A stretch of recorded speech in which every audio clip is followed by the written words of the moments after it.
We journey back in time over 5,000 years to witness the birth of one of history's most captivating civilizations, ancient Egypt. Forget the treasure-filled tombs and golden masks for a moment. To truly understand Egypt, we must start where it all began, with a single life-giving artery flowing through a vast, unforgiving desert. This is the story of the Nile.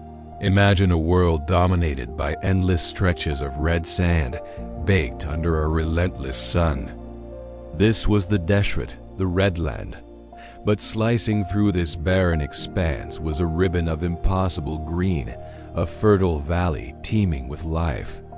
This was the Kemet, the Black Land, nourished year after year by the predictable, miraculous flooding of the Nile River. Every summer, the river would swell, depositing a rich layer of black silt that made the land incredibly fertile. This annual gift wasn't just soil. It was the foundation of a civilization. It allowed for abundant harvests of wheat and barley, which in turn supported a growing population. The people didn't have to be nomadic hunters. They could settle, build, and dream. The Nile wasn't just a river. It was a god, a calendar, and the very clockwork of Egyptian life. Its rhythm dictated the seasons of planting, growing, and harvesting, embedding itself into the core of their worldview and spirituality. This fertile strip naturally divided into two distinct regions. In the north, where the Nile fans out into a lush, marshy delta before meeting the Mediterranean Sea, was Lower Egypt. Its symbol was the papyrus plant and the red crown. To the south, stretching along the narrow river valley, was Upper Egypt, a land symbolized by the elegant lotus flower and the tall, white-hedged crown. For centuries, these two lands, though sharing the Nile's bounty, developed their own distinct cultures, traditions, and rulers. They were neighbors, sometimes rivals, existing in a delicate balance. But the stage was set for a monumental change, a unification that would create something the world had never seen before. Music swells slightly, building anticipation. Around the year 3100 BC, a powerful ruler from the south, from Upper Egypt, emerged from the mists of history. His name was Narmer.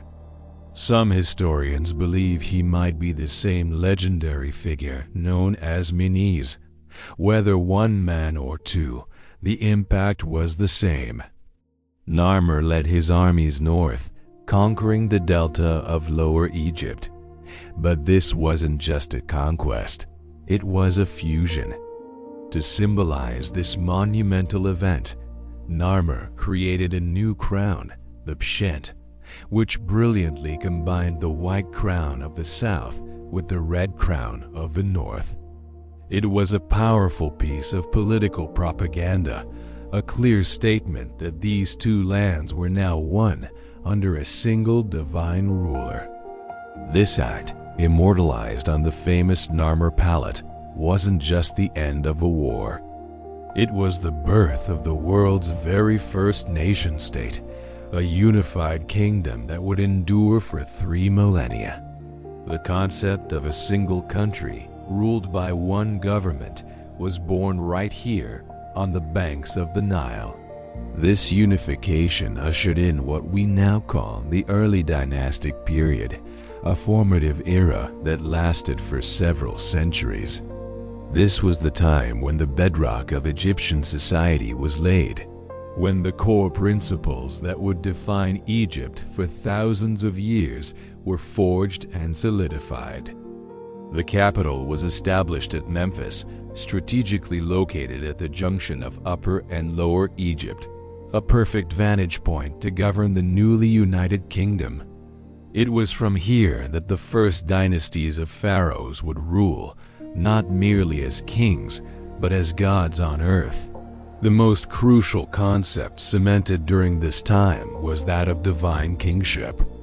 The pharaoh was not just a political leader or a military commander. He was seen as a living god, the earthly embodiment of the falcon god Horus.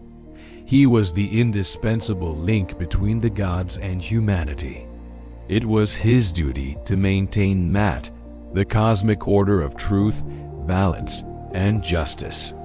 If the pharaoh was strong and just, the Nile would flood properly, the harvests would be plentiful, and the nation would be protected from chaos and foreign invaders. This belief gave the pharaoh absolute authority, a power that was rarely questioned and was central to the stability of the state. His life, his health, and his actions were intertwined with the very survival and prosperity of Egypt itself. Parallel to this political development was the crystallization of a deeply complex religious system. The Egyptians developed an incredibly rich pantheon of gods and goddesses who governed every aspect of existence. There was Ra, the sun god who sailed across the sky each day; Osiris, the god of the underworld and resurrection; Isis, his devoted wife and a powerful magician; and their son, Horus, the god of the sky, whose living form was the pharaoh. This religion was not just about worship. It was a complete operating system for understanding the world. It explained creation, life, death, and the promise of an afterlife. This belief in an eternal life after death would drive some of Egypt's most famous endeavors, including mummification and the construction of elaborate tombs, which they saw as eternal homes for the soul. And how did they record all of this? Their history, their religious beliefs, their trade accounts. They invented one of the most beautiful and complex writing systems ever created: hieroglyphs. The word itself means sacred carvings. This wasn't just an alphabet. It was a sophisticated mix of logographic, syllabic, and alphabetic elements. Scribes, a highly respected class of educated men, would spend years mastering the hundreds of intricate symbols. They wrote on papyrus, a revolutionary paper-like material made from the reeds of the Nile Delta, and they carved their sacred texts onto the walls of temples and tombs. Writing allowed the state to manage a complex bureaucracy, collect taxes, record royal decrees, and, most importantly, transmit its culture and beliefs through time. Hieroglyphs gave the Egyptians a voice that would echo across the millennia, allowing us today to read their stories, their spells, and their hopes for eternity. So, in this foundational period, the dawn of the two lands, we see the essential ingredients of ancient Egypt coming together. A civilization born from the river's gift, united by a visionary king, ruled by a god pharaoh, guided by a rich faith, and recorded in sacred script. These were the pillars upon which the great pyramids would rise, the empires would expand, and a culture of unparalleled beauty and endurance would flourish. This was not just the beginning of Egypt. It was the beginning of a legacy that continues to fascinate and inspire us to this day. This is just the beginning of our exploration. In our next episode, we will enter the Old Kingdom, the age of the pyramid builders. If you thought the early days were impressive, you're about to be blown away. Today, we're stepping into an era of unparalleled peace, prosperity, and monumental ambition.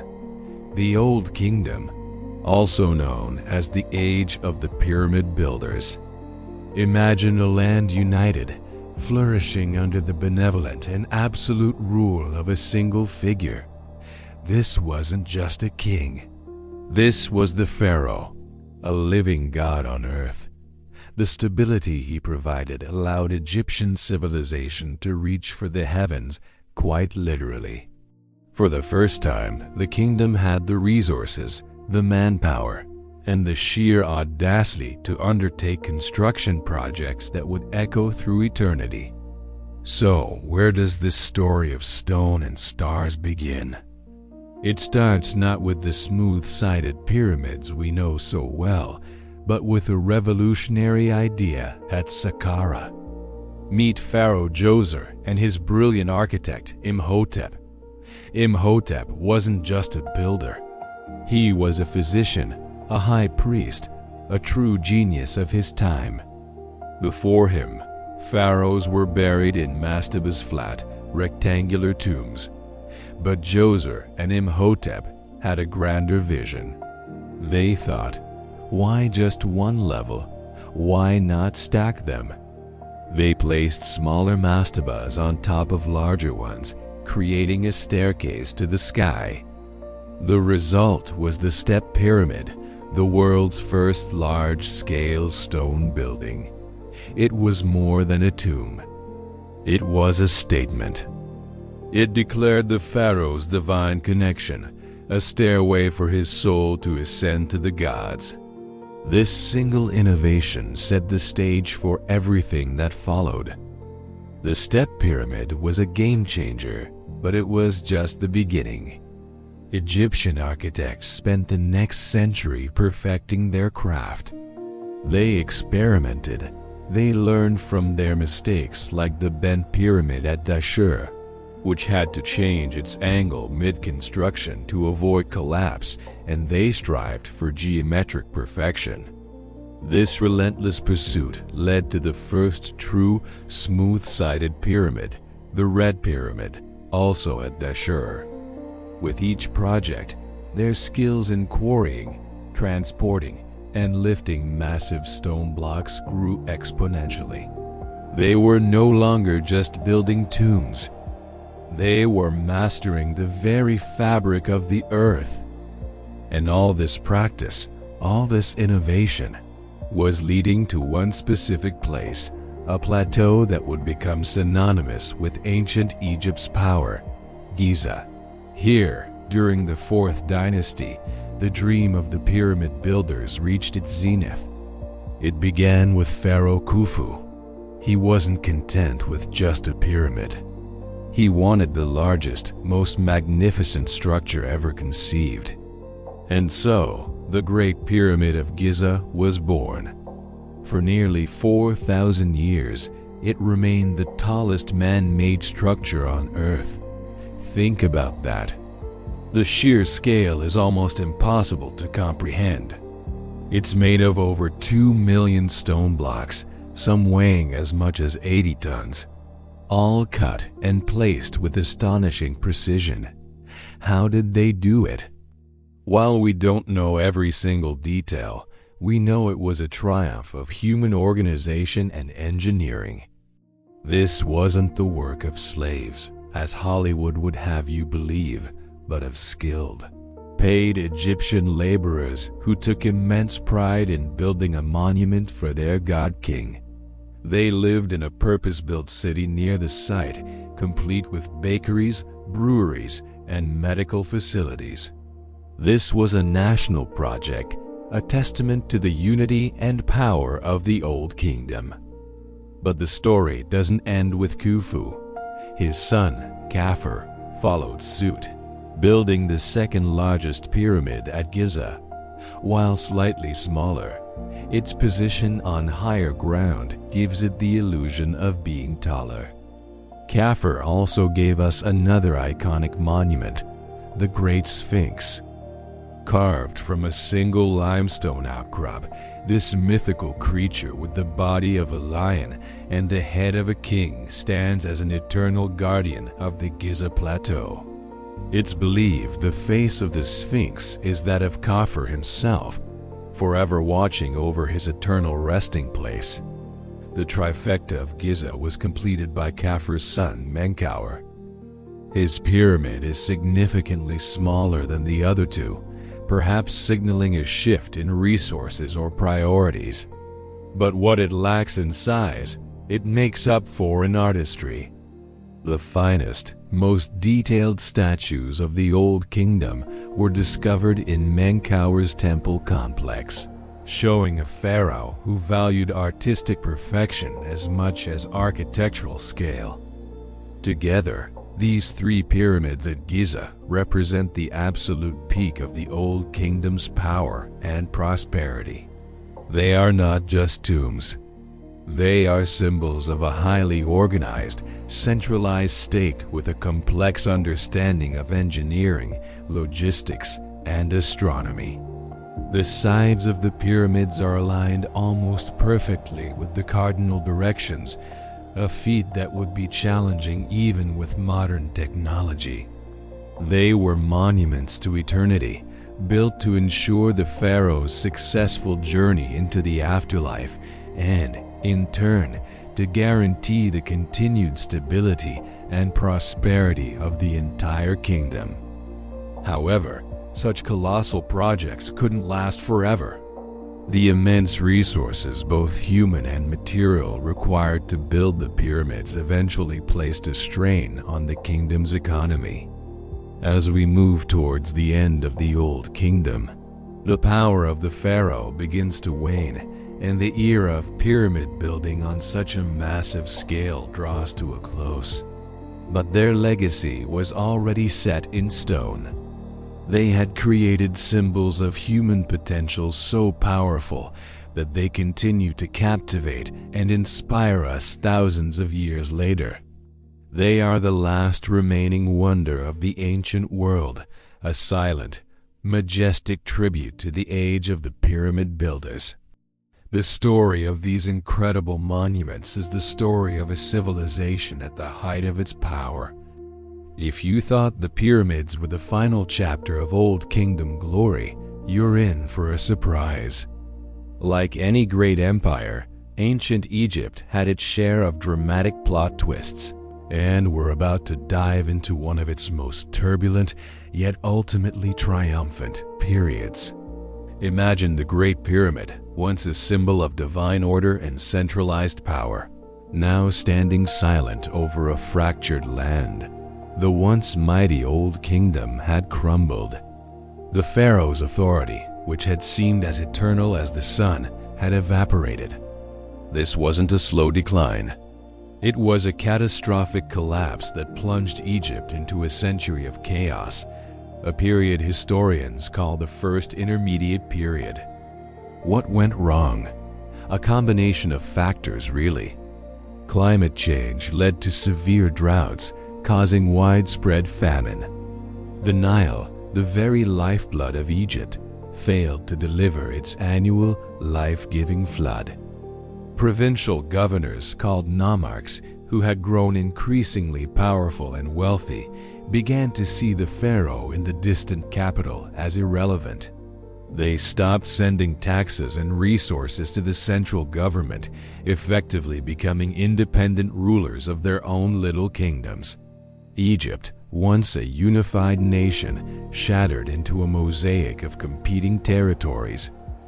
The unity that had built the pyramids was gone, replaced by civil war and disunity. Local warlords fought for control of land and resources. Records from this time are scarce, but the ones we do have paint a grim picture of social upheaval and suffering. It was a dark age, a time when the fundamental principles of Egyptian society, the concepts of Mat, order, truth, and justice, seemed to have been abandoned. The world had been turned upside down. But Egypt has always been a civilization of resilience, defined by the rhythm of the Nile, a cycle of crisis and renewal. And just when it seemed all was lost, a new power began to rise from the south, from a city that would become legendary: Thebes. The ambitious rulers of Thebes, a city you might know from the famous Valley of the Kings, weren't content to rule just their local province. They were driven by a vision to restore Mat and reunite the two lands of Upper and Lower Egypt under a single crown. A series of powerful Theban pharaohs, most notably a ruler named Mentuhotep II, waged a long and difficult war to bring the country back together. Finally, after decades of conflict, Mentuhotep II triumphed. He defeated his rivals in the north and once again declared himself pharaoh of a unified Egypt. This victory marked the end of the first intermediate period and the dawn of a glorious new era, the Middle Kingdom. The Middle Kingdom is often called Egypt's classical age. Why? Because it was a period of incredible cultural rebirth and intellectual achievement. The trauma of the intermediate period had a profound effect on the Egyptian psyche. It forced them to reconsider their relationship with their gods, their king, and the afterlife. This introspection led to an explosion of creativity in art and literature. The rigid, formal statues of the Old Kingdom gave way to more realistic and emotionally expressive portraits of pharaohs. You can see the weight of responsibility etched on their faces, a sense of care and concern for their people. They were no longer just distant gods on earth. They were shepherd kings tasked with protecting their flock. Literature flourished like never before. Stories and poems from this era explore complex themes of justice, morality, and doubt. Works like The Tale of the Eloquent Peasant and The Dialogue of a Man with His Soul give us an unprecedented window into the thoughts and feelings of the ancient Egyptians. It was a golden age of storytelling, producing works that would be copied and studied for 1,000 years. But the pharaohs of the Middle Kingdom were not just poets and philosophers. They were also pragmatic rulers who had learned the hard lessons of the past. They knew that unity and prosperity depended on security. To prevent another collapse, they undertook massive construction projects, but these weren't just pyramids. Their focus shifted to more practical structures. They launched ambitious irrigation projects to better control the Nile's floods and expand agricultural land, ensuring the country would never again face such devastating famine. Most impressively, they built a formidable series of fortresses along the southern border in Nubia. This wall of massive mud brick forts, strategically placed and heavily garrisoned, was a marvel of military engineering. It secured Egypt's southern frontier, controlled lucrative trade routes, and protected the nation's access to Nubia's gold mines. The Middle Kingdom was a time of restored confidence and prosperity. The pharaohs re-established central authority, but with a new sense of social responsibility. They projected an image of a king who was a protector and provider, not just an aloof deity. This ideology, combined with military strength and cultural brilliance, created a stable and flourishing society that lasted for over 4 centuries. This was Egypt reborn. It rose from the ashes of civil war, not just to rebuild what was lost, but to create something new, a more mature, introspective, and resilient civilization. It was a classical age that would set the standard for all the dynasties that followed. But, as is the cyclical nature of history, this golden age would not last forever. New threats were gathering on the horizon, ready to test Egypt's strength once again. Join us next time as we explore the dramatic fall of the Middle Kingdom and the arrival of mysterious foreign invaders who would change the course of Egyptian history forever. We're diving into a period of dramatic upheaval and glorious rebirth, the invasion that shattered the Middle Kingdom and the rise of the mighty New Kingdom. It's a story of foreign conquerors, heroic liberation, and the birth of an empire. So grab your virtual pith helmet and let's get started. Imagine this. After centuries of stability, Egypt faces a crisis. From the northeast, a group known as the Hyksos, or rulers of foreign lands, sweeps into the Nile Delta. They weren't just a raiding party. They were a technologically superior force. They brought with them revolutionary tools of warfare that Egypt had never seen before. The horse-drawn chariot, the powerful composite bow, and advanced bronze weaponry. The Egyptians, fighting with more traditional methods, were overwhelmed. For over a century, the Hyksos ruled northern Egypt from their capital, Avaris.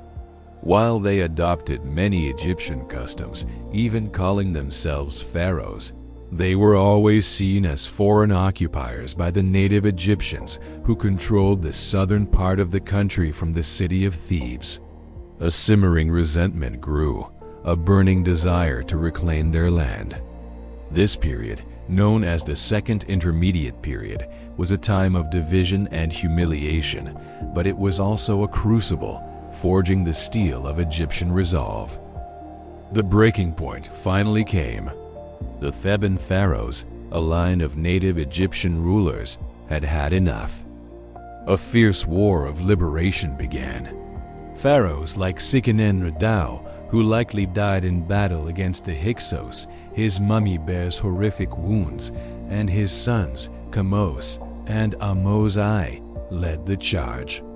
Kamose famously lamented that he was stuck between a chief of the Asiatics in the north and a chief of the Nubians in the south.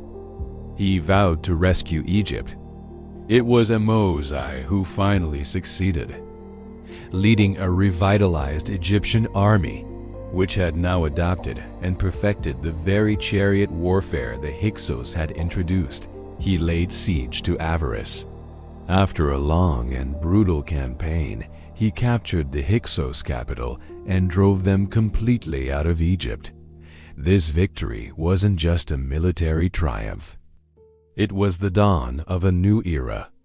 Ahmose-I is celebrated as the founder of the 18th dynasty and the magnificent New Kingdom. The experience of the Hyksos invasion left a deep, indelible scar on the Egyptian psyche. They had learned a bitter lesson. Isolation was no longer a guarantee of safety. The deserts and seas that had protected them for millennia had been breached. The response was a radical shift in foreign policy. Never again, they vowed, would they be so vulnerable. So Egypt transformed. It became a militaristic, expansionist superpower. The pharaohs of the New Kingdom were no longer just divine rulers and builders, they were warrior kings. They led their professional armies, equipped with thousands of chariots, deep into the Near East and south into Nubia. Their goal was not just conquest for the sake of wealth or glory, but to create a massive buffer zone, an empire, to protect the Egyptian heartland from any future threats. Pharaohs like Thutmose I and the great Thutmose III pushed the boundaries of Egyptian control further than ever before. They marched their armies across the Sinai, through Canaan and Syria, all the way to the Euphrates River in modern-day Iraq. They subjugated local kings, established garrisons, and extracted tribute. This created a vast Egyptian empire, bringing immense wealth, new ideas, and diverse people into Egypt, fundamentally changing its culture and society forever. This new era of military might and imperial ambition also brought about a significant change in royal burial practices.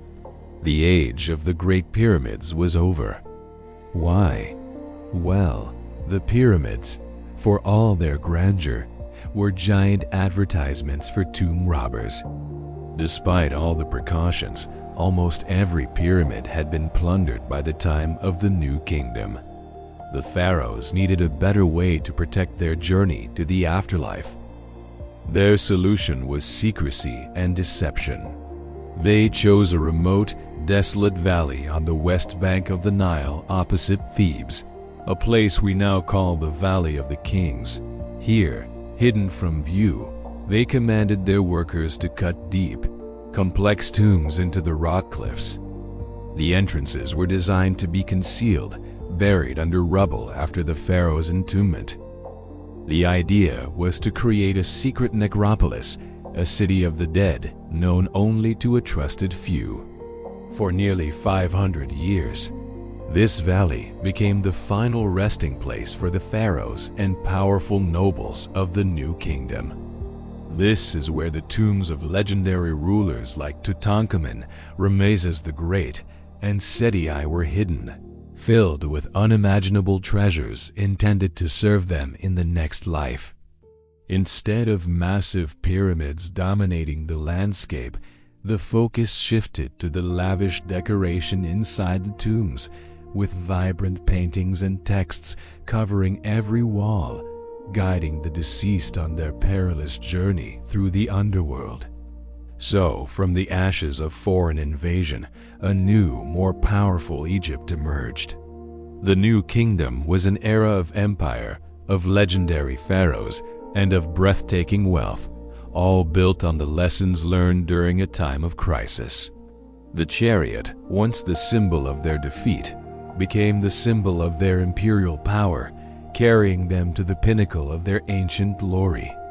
We explored the rise of the incredible new kingdom, an era of unprecedented power and prosperity. Today, we're diving headfirst into its golden age, a time of legendary pharaohs whose names still echo through history.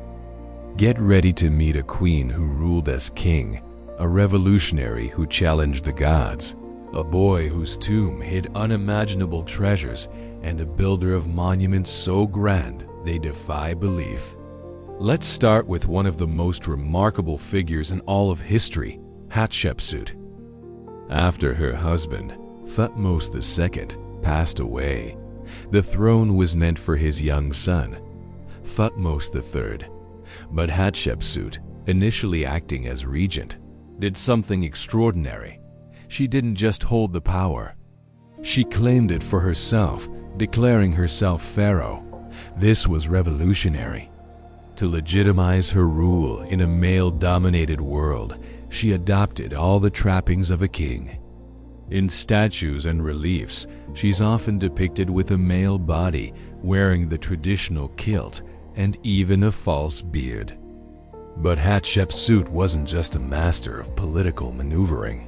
She was a brilliant leader.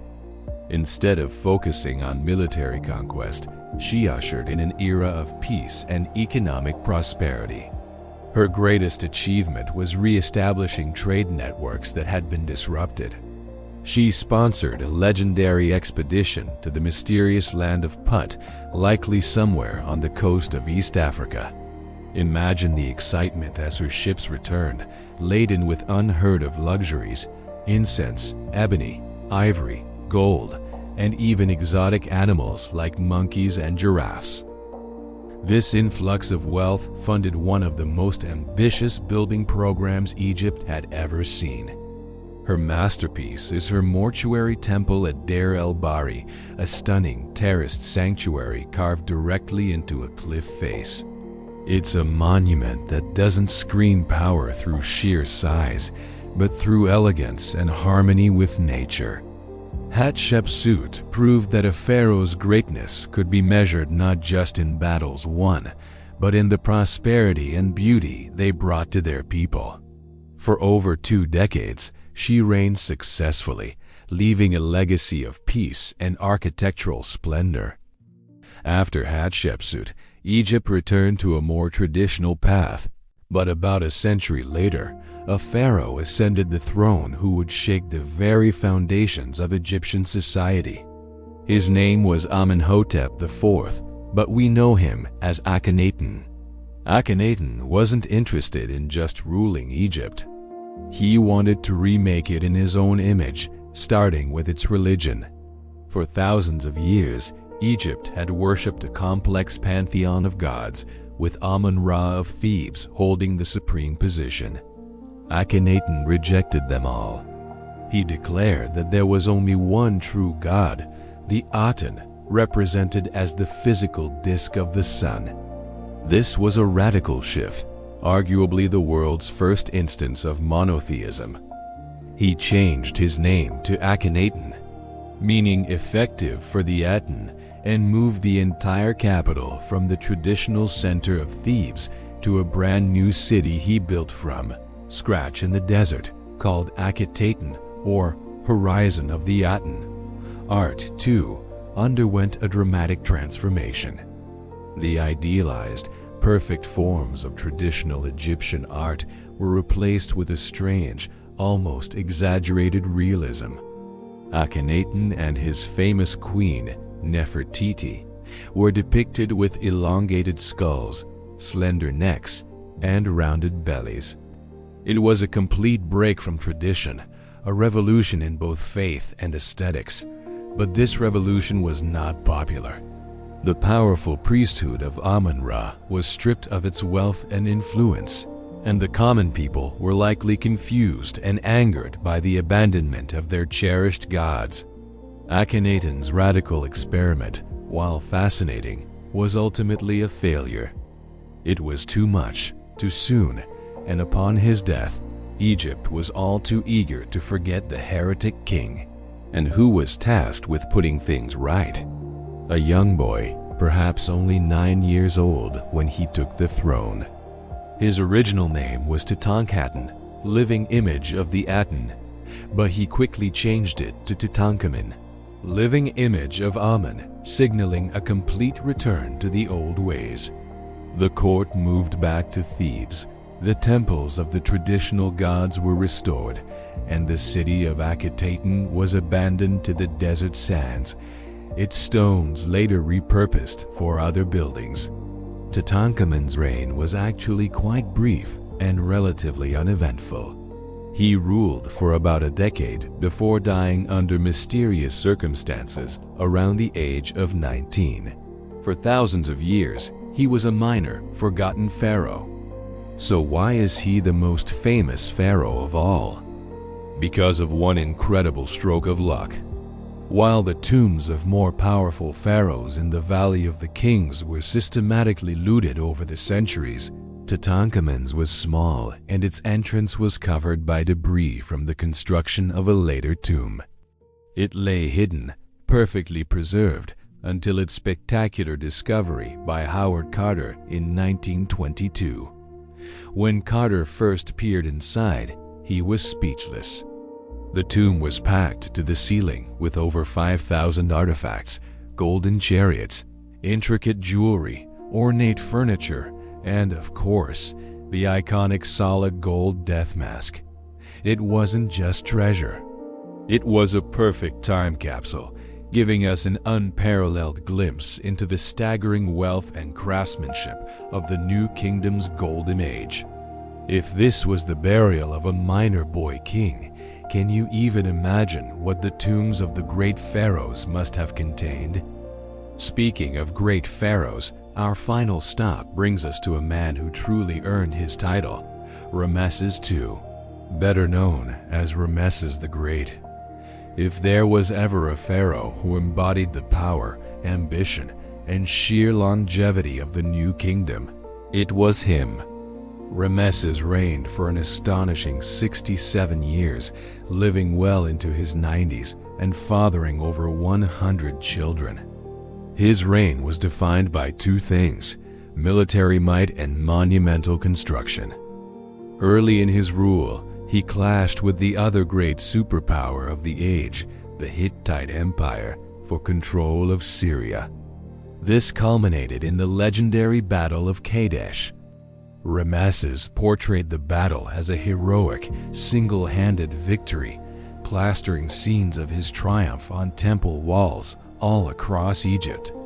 The reality was probably more of a messy stalemate, but Ramesses was a master of propaganda.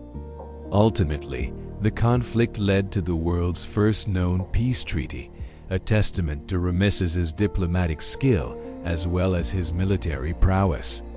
But it is his building projects that truly boggle the mind. Ramesses was the most prolific builder in Egyptian history. He didn't just build new temples.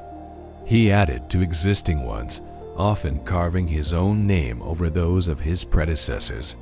He completed the great hypostyle hall at Karnak, a dizzying forest of 134 massive columns. But his crowning achievement lies far to the south at Abu Simbel.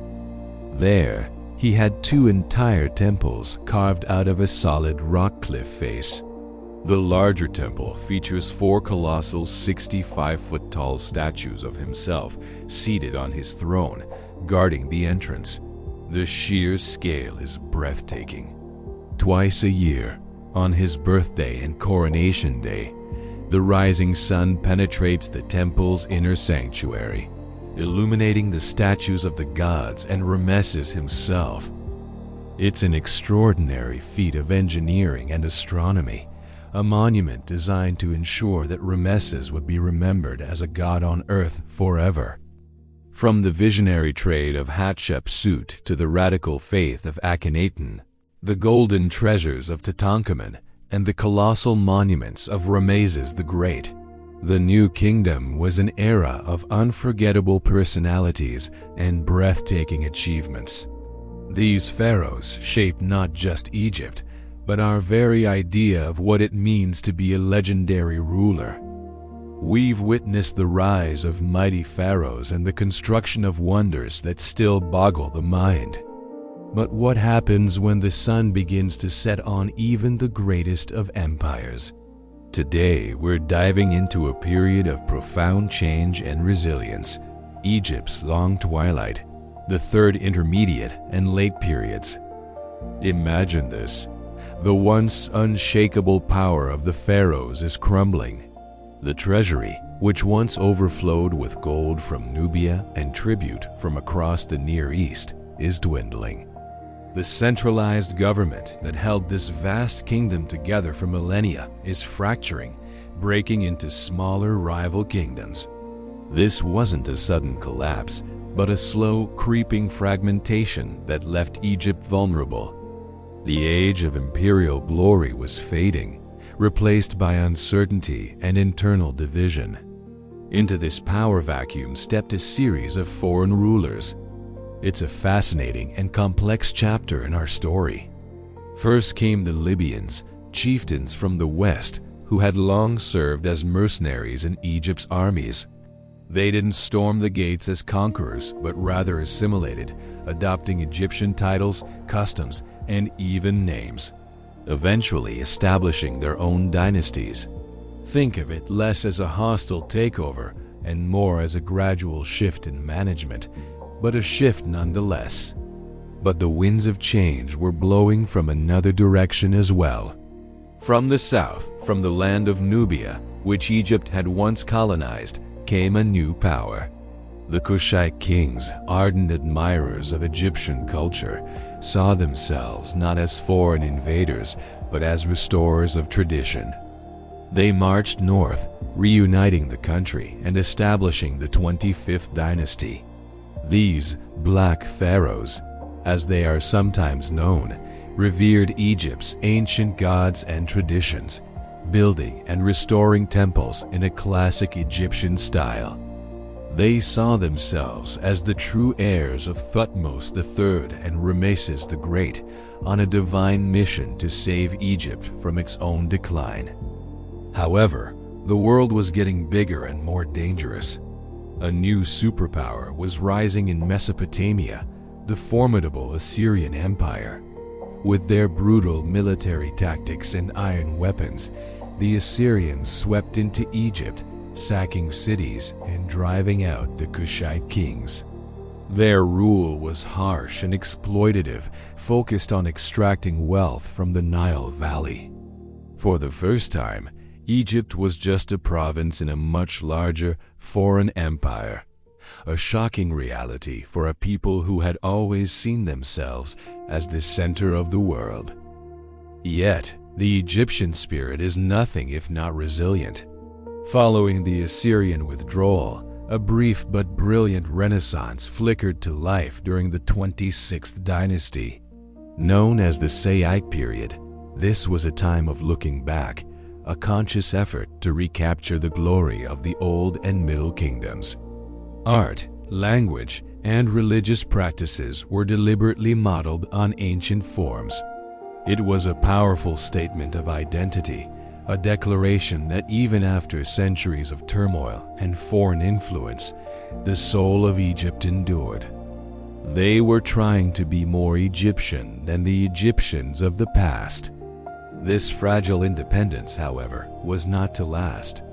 On the horizon loomed an even greater threat: the Persian Empire. In 525 BC, the Persian king Cambyses II conquered Egypt, incorporating it into the largest empire the world had yet seen. This was a different kind of rule. While the Persians were generally tolerant of local customs, Egypt was now firmly under foreign control, ruled by a distant emperor. For nearly 2 centuries, the Egyptians chafed under Persian domination, launching several revolts in a desperate bid to regain their freedom. So, what does this all mean? This long twilight, spanning nearly 1,000 years, is a story of political decline, but it's also a powerful testament to cultural survival. Imagine living through this. Your country, once the master of the known world, is now a pawn in the games of foreign empires. Libyans, Nubians, Assyrians, Persians all have come and gone, ruling from your ancestral throne. Yet, in the villages along the Nile, in the temples of Amun-Ra and Isis, the old ways continued. Scribes still wrote in hieroglyphs, priests still performed the daily rituals, and ordinary people still placed their faith in the gods who had protected their land since the dawn of time. They held on fiercely to their identity, their art, and their beliefs. This wasn't a passive acceptance of fate. It was an active, determined struggle to remain Egyptian in a world that was changing around them. This incredible resilience is perhaps the most important legacy of the era. It ensured that when the next great conqueror, Alexander the Great, arrived, he didn't find a cultural void. He found a civilization with a rich, unbroken identity, ready to blend its ancient traditions with the new Hellenistic world, creating yet another fascinating chapter in this endless story.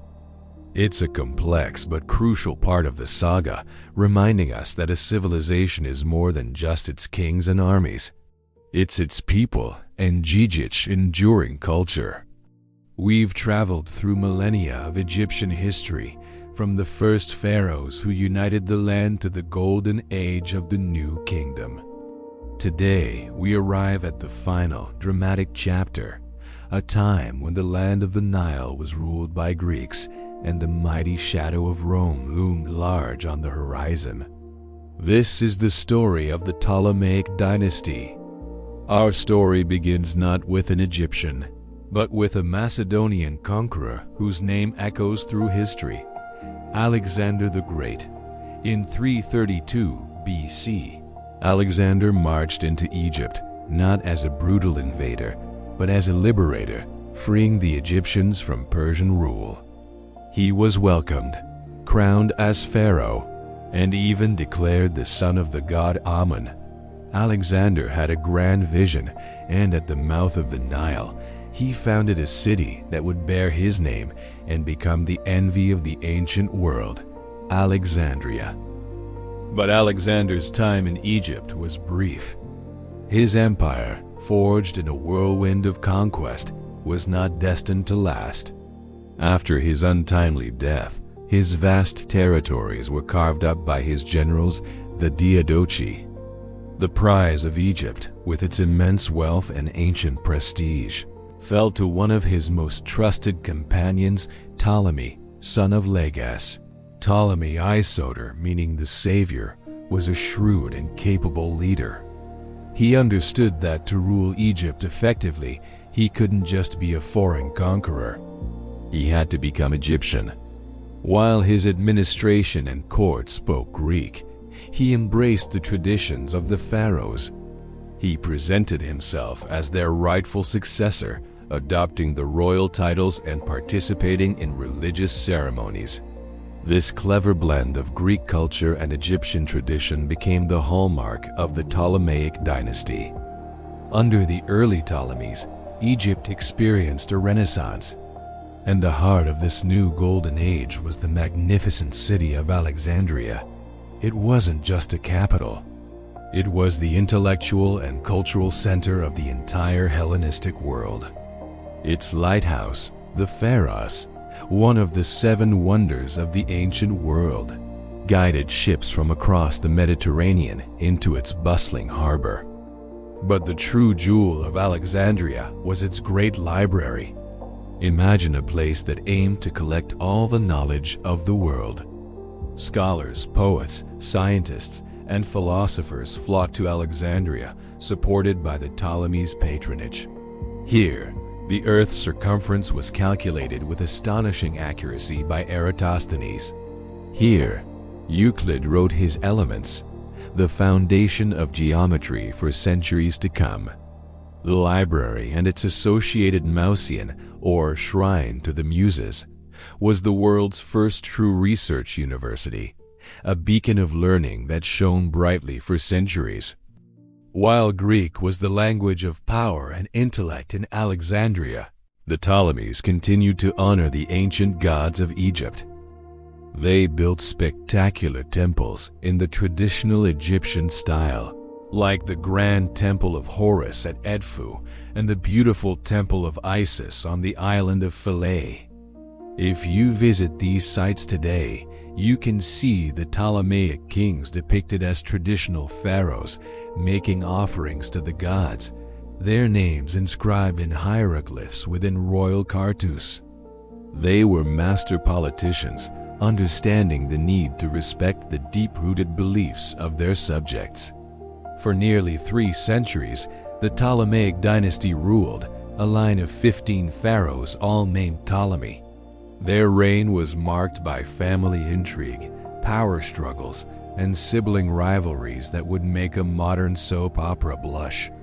But as the centuries wore on, a new power was rising in the West. A republic that was expanding with relentless ambition, casting its long shadow over the Mediterranean. That power was Rome.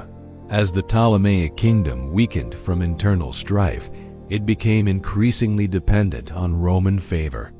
Rome was the new superpower, the ultimate arbiter of disputes, and its influence in Egyptian affairs grew stronger and stronger. This brings us to the final pharaoh, a woman whose name is synonymous with power, seduction, and tragedy. Cleopatra VII. Cleopatra was no mere beauty. She was a formidable intellectual and a cunning politician. Fluent in 9 languages, including Egyptian, a rare feat for a Ptolemy, she was the first in her dynasty to truly connect with the native population.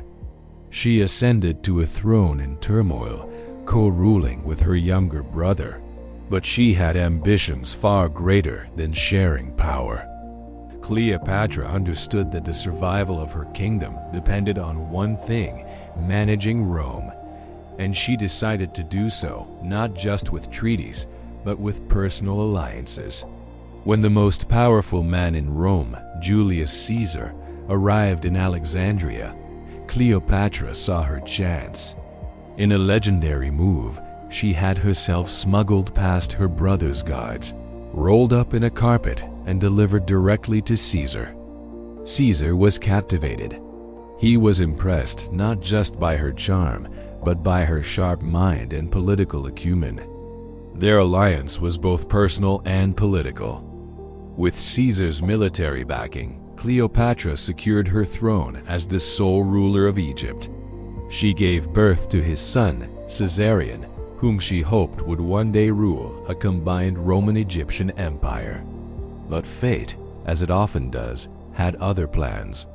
The assassination of Julius Caesar in 44 BC shattered her dreams and threw the Roman world into chaos once more.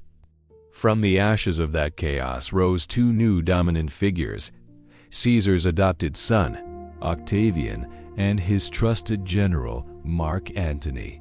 Once again, Cleopatra had to choose her ally. She chose Antony.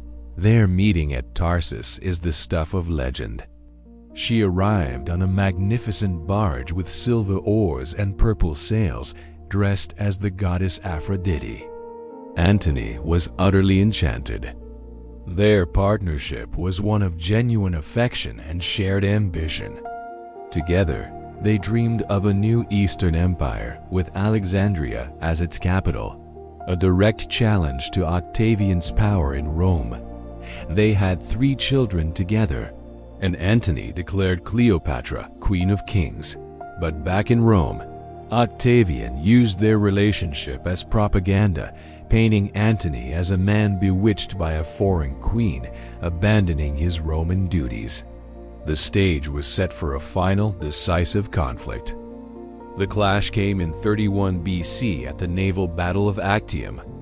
It was a disaster for Cleopatra and Antony. Their fleet was decisively defeated by Octavian's forces. They fled back to Egypt, their dreams of empire in ruins, with Octavian's legions in hot pursuit. The end was tragic and swift. As Octavian's forces closed in on Alexandria, Mark Antony, hearing a false report of Cleopatra's death, took his own life. Cleopatra, now a captive, knew her fate. Octavian intended to parade her through the streets of Rome in chains, a living trophy of his victory. She would not allow it. In her final act of defiance, showing the courage of the pharaohs she descended from, Cleopatra chose her own death. According to the famous tale, she had an asp, a venomous snake, and a symbol of divine royalty smuggled to her in a basket of figs. In August of 30 BC, the last pharaoh of Egypt died, ending over 3,000 years of pharaonic rule. With her death, Egypt's independence was extinguished. Octavian, who would soon become the Emperor Augustus, annexed Egypt not as a regular province, but as his own personal possession, the breadbasket of his new Roman Empire. The age of the pharaohs was officially over. The story of the Ptolemies is a fascinating blend of cultures, a tale of intellectual brilliance, political maneuvering, and a desperate struggle against the inevitable tide of history. They were Greek kings who became Egyptian pharaohs, ruling over a land of ancient wonders while facing a new world order. And in Cleopatra, they produced one of history's most compelling and tragic figures, a queen who gambled everything for her kingdom and lost. It's been an incredible journey, from the first unification of the two lands to the final days under the shadow of Rome.